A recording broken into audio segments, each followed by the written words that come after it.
Yves Witt, on vous connaît, et vous êtes le directeur des services ressources en eau et gouvernance.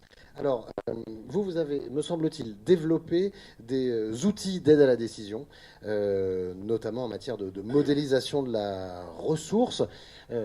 Parlez-moi un petit peu de ces outils d'aide à la décision, s'il vous plaît. Donc on va tout de suite peut-être passer à la projection de diapo et après on fera le commentaire Très après. bien. On va gagner un peu de temps. Très bien, super. Merci. Je vous la passe. Merci.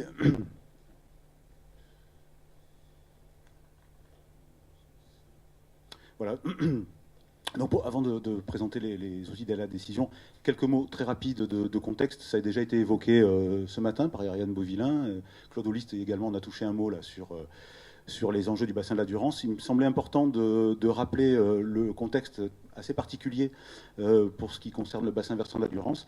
C'est que c'est d'abord un bassin extrêmement aménagé. Le parcours sur le bassin de la Durance est extrêmement anthropisé, avec de grands réservoirs que sont les lacs de Serponçon et de Sainte-Croix dans le Verdon, qui ont été construits notamment pour faire face à un contexte climatique un petit peu compliqué, avec de forts étiages estivaux et des difficultés d'accès à la ressource en eau, historiquement dans ce climat méditerranéen naturellement aride. Et donc ces infrastructures-là ont été construites avec un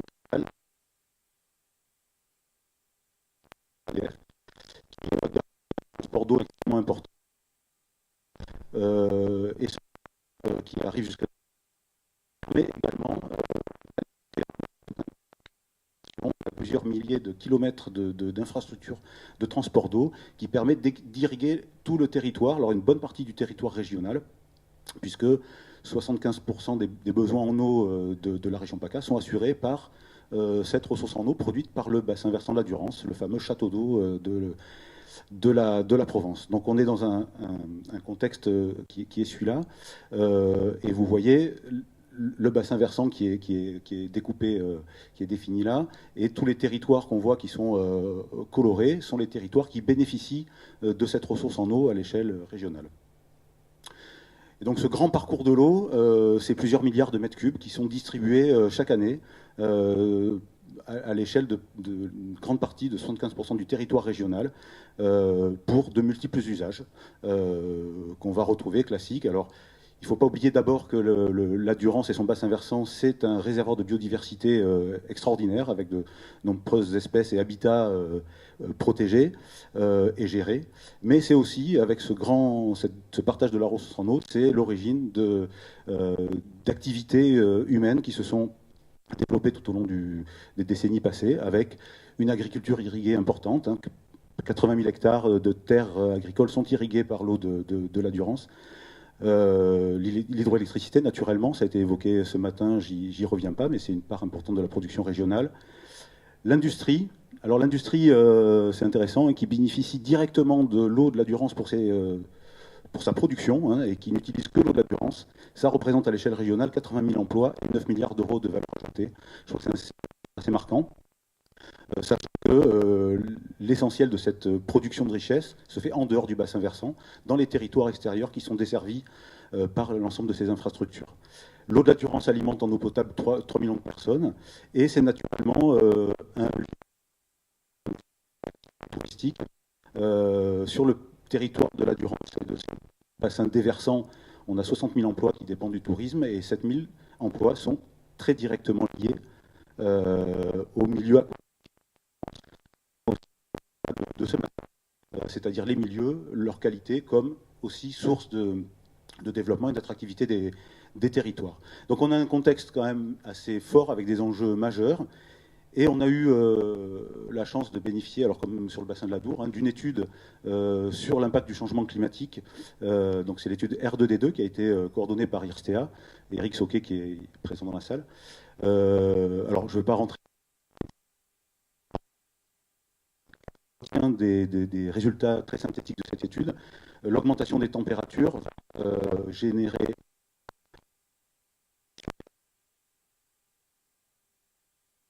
va baisser.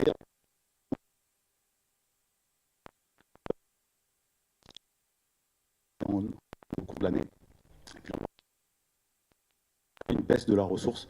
Alors, ce n'est pas une baisse de la pluviométrie, c'est une baisse de la température qui va augmenter l'évapotranspiration. Et donc, on va avoir des étiages beaucoup plus sévères d'ici 2050 et une fragilisation à la fois des écosystèmes et de la biodiversité, mais aussi de l'ensemble de ces usages structurés par ces infrastructures et ces réservoirs d'eau. À titre d'exemple, et l'étude R2D l'a montré, c'est très intéressant, c'est que l'ensemble de ces systèmes qui est alimenté notamment par le lac de Sainte-Croix et Serponçon, il y a 200 millions de mètres cubes, ça a été évoqué ce matin, qui sont réservés à l'agriculture de basse durance. C'est une réserve agricole.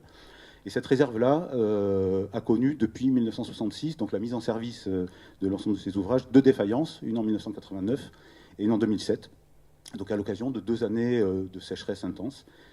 C'est les seules défaillances qu'il y a eu et qui ont pu être gérées assez bien par une répartition différente de l'eau. On a baissé la production d'hydroélectricité pour alimenter l'agriculture. Ce que les projections de l'étude nous montrent, c'est que cette situation de crise, à l'échelle des quelques décennies qui viennent, ça sera une année sur 4, le risque de défaillance. Et donc, c'est potentiellement une remise en cause de l'ensemble de l'équilibre du système et d'une grande partie du système économique régional qui est supporté par ces grands transferts d'eau. Voilà les éléments de contexte qui étaient importants de préciser par rapport à cette question de la prospective. Je vous en prie. Merci Philippe pour cette présentation. Donc après avoir fait ce constat, il va falloir que les collectivités du bassin de la Durance se doivent de réagir, aux côtés bien sûr de l'ensemble des usagers, acteurs économiques et gestionnaires de l'environnement. Nous avons donc, comme vous l'avez vu, la chance de bénéficier de ces nombreux aménagements, et surtout d'un savoir-faire exceptionnel depuis de nombreuses années. Je crois que le canal de Craponne date des années, depuis 2 siècles est en place, donc voilà, il y a eu quand même nos ancêtres ont bien travaillé sur la Durance. Et donc le savoir-faire exceptionnel dans le domaine de la gestion de l'eau. Nous sommes certainement armés pour faire face aux évolutions annoncées et faire en sorte que les grands équilibres socio-économiques ainsi que les qualités des écosystèmes soient préservées.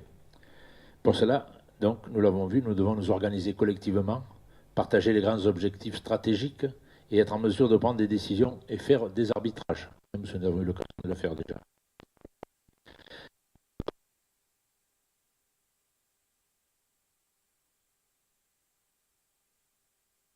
L'adaptation, aussi la mise à de solidarité et afin de garantir la meilleure répartition possible de la ressource et des richesses qu'elle procure. Des outils d'aide à la décision sont indispensables pour nous et nous accompagner surtout et éclairer notre décision politique. On va continuer sur le diaporama.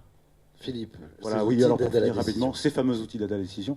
Donc c'est d'abord une démarche de prospective socio-économique. Vu le contexte de l'importance de l'eau dans la région, on a mandaté, donc c'est le CREDOC qui travaille là-dessus pour déjà dresser un panorama du poids de l'économie qui dépend directement de la ressource en eau. Les premiers chiffres que je vous ai montrés, c'est des premiers résultats qui sont issus de ces études-là. Et l'idée, c'est, une fois qu'on aura ce constat-là, de modéliser effectivement une raréfaction de la ressource et de voir quels seront et les enjeux d'emploi et de richesse qui seront impactés par cette donc c'est une connaissance du contexte socio-économique, également culturel, de la ressource en eau du territoire régional.